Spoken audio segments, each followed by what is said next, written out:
तिथं तिथं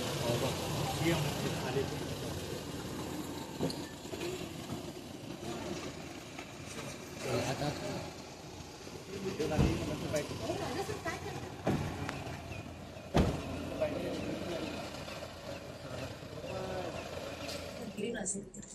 म्हणजे सगळ्या गोष्टी तुमच्या लक्षात येतात, बारीक सारीक ही अशी मामूली गोष्ट होती ना, कारण कुणाच्याही लक्षात येणार की हा रिस्की भाग आहे. तर आम्ही जिथं जिथं जेवढ्या भागात गेलो तिथे तिथं चेकआउट होऊनच पुढे गेलो आणि प्रत्येक ठिकाणी संरक्षण होतं, बंदूकधारी सगळीकडे उभे होते रस्त्यावर, फक्त मग त्याच पॉइंटवर नव्हते.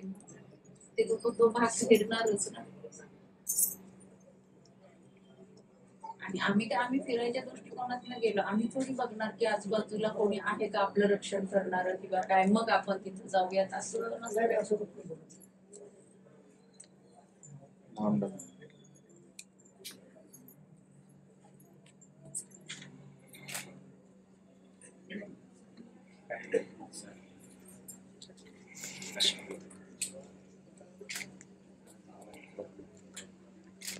काढायला तयार नव्हती हीच पॅन्ट घालून द्या चांगली होता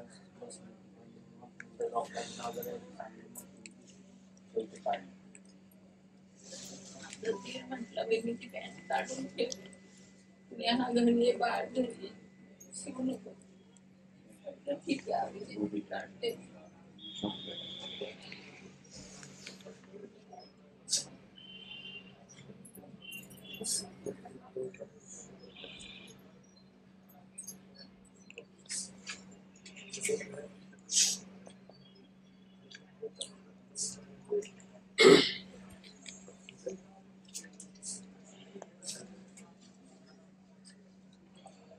साहेब, घरचा पुरुषच करता गेलेला आहे.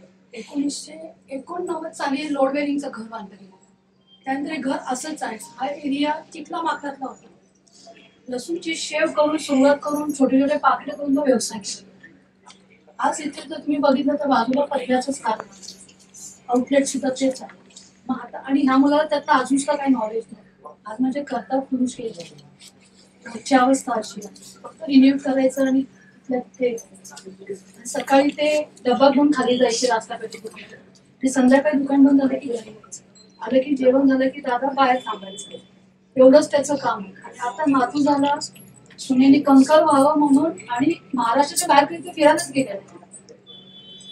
ही पहिल्यांदा वेळ की बाबा आता आपलं नातू झाला आणि आता आपण गेलं पाहिजे, पहिल्यांदा तो बाहेर गेला. आणि ही घटना अशी संकटाला तोंड देत पर्यंत सुरुवातीला थोडस गंज काढून थोडी छोटी भट्टी घेतली, त्याच्यानंतर पुढे जाऊन थोडस मोठं काम केलं, म्हणजे ते रस्ता पेठेतच चालू केलं. नंतर ती जागा पुरत नव्हती म्हणून इकडं आले, मुंबईला चालू केलं. इथंच पॅकिंग वगैरे इथंच करत होतो. त्याच्यानंतर 2003 साली त्यांचा ऍक्सिडेंट झाला बेबेवाडी चौकामध्ये. त्यातनं इथे 60-65% भाजले होते. त्यातनंही वाचून पुढे जाऊन मग त्यावेळेस बँक बॅलन्स येते काहीच नव्हतं. म्हणजे त्यातनं कसं निभावून गेलं ते माझंही माहिती नाही मला. परमेश्वराची कृपा की मला कधी पैशाची कमतरता भासली नाही त्यावेळेस. त्यातनं पुढे गेलो तर नंतर चोरी झाली रस्ता पेठेतल्या घरामध्ये.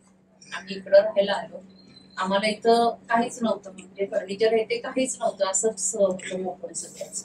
म्हणून मग इकडं पैसा घेऊन येणं किंवा दागदागिना घेऊन येणं म्हटलं नको, रिस्की आहे, म्हणून तिथंच ठेवलं होतं. तिथं चोरी झाली. तेही सोडून मग पुढं आता या स्टेजला आम्ही आलो. कोविडला तेही फेस करत ह्या स्टेजला आलो. आता एन्जॉय करायचं ते विसरून पुढं चालायला लागलो.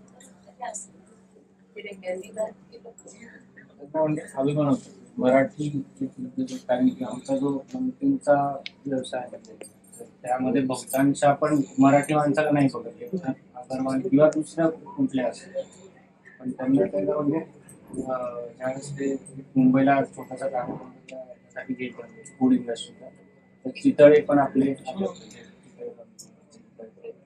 ते त्यांना मग त्यावेळेस म्हणाले होते की माझ्यानंतर तू पुण्यातलं एक दुसरा असा जो या व्यवसायामध्ये थोडं पुढं चाललास तो असाच पुढं वाढत राहून माझं तर पाठ सपोर्ट तू एक मराठी माणूस असून या व्यवसायात नाव हळूहळू कमवतो. लँडस्लाईड वगैरे पण झाले होते. लँडस्लाईड झाली तर मग आता पुढे मग त्यांना हॉल्ट पडलाय. हॉल्ट पडल्यानंतर परत मग थांबून मग तिकडे गेले 4 वाजता निघाले रात्री 10ला पोहोचले. आणि मग दुसऱ्या दिवशी तिकडे पहलगामच्या त्या स्पॉटवरती निघाले. तिकडनं ते घोडा वगैरे घेऊन मग वर दिले आणि फोटोज वगैरे सगळं काढलं. फोटोग्राफर वगैरे सगळे म्हणजे आसावरीचे काकाने वगैरे काढले आणि ते काढून झालं. आणि तेवढ्यात मग त्यांना ऐकू आलं ते घ्यायला. तर त्यांना पॅनिक झाली थोडे काय झालं म्हणून. पॅनिक झाले तर मग त्यांनी काय झालं तर लोकांनी पुढे त्यांना सांगितलं की बाबा जानवर किंवा शेर आहे म्हणून आम्ही असं फायर करतात की जेणेकरून ते आपल्यापर्यंत येऊ नये म्हणून किंवा पर्यटकांपर्यंत येऊ नये म्हणून. तर मग हे ऐकल्यावर बाबा म्हणते की आपण सगळे बसून घेऊ किंवा झोपून घेऊ म्हणजे तिथे आपल्याला इजा पोहोचवणार नाही आणि आपण बचावले जाऊ म्हणून. तर मग बाबा आई अशी तिकडे मांडी घालून बाबा समोर झोपले पोटा आणि आसावरी आणि काकू आणि गद्दार त्या साईडला तसेच हे झाले बसले. तर मग बसले असताना मग आईला वाटतं की शेर आहे म्हणून म्हणजे की मी बघते म्हणून शेर म्हणजे आला तर बघूया आपण. आता मी त्याची मांडण्यापासून बघत होते की कुठनं येतं म्हणून असं.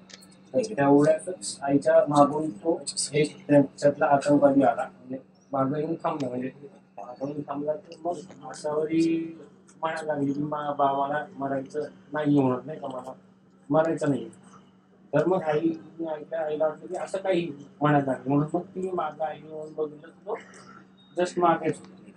मग त्यांनी गंधर्व काकांना त्यांनी बोलून घेतलं आणि ते मग पाया वगैरे पडत होते. गंधर्व काका त्यांनी मी नाही करत तू मला मारू नकोस तू जे म्हणशील तू आप जो बोलत मी करण्यासाठी तयार. आणि सगळं असं प्रकारचं ते काय ते गंधर्व काकांचंही ऐकलं आणि त्यांनी त्यांना सरळ लोकांची म्हणजे एकदम ऑनलाईन वरती लोकांची गोळी टाकली गाणं मागे गोळी मारली त्यांना आणि दुसरी गोळी मग पाठीत ते छाटतात.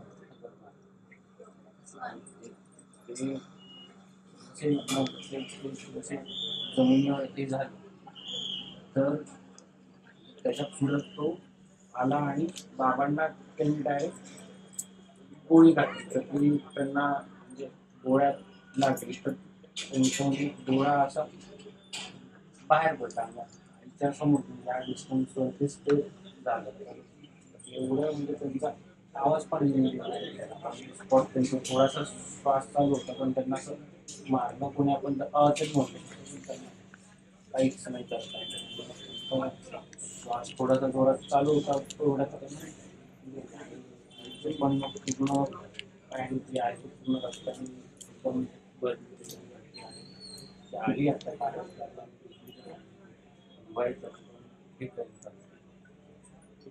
असं सगळं मग तो घटना घडली आणि मग नंतर आसावरी आणि म्हटलं का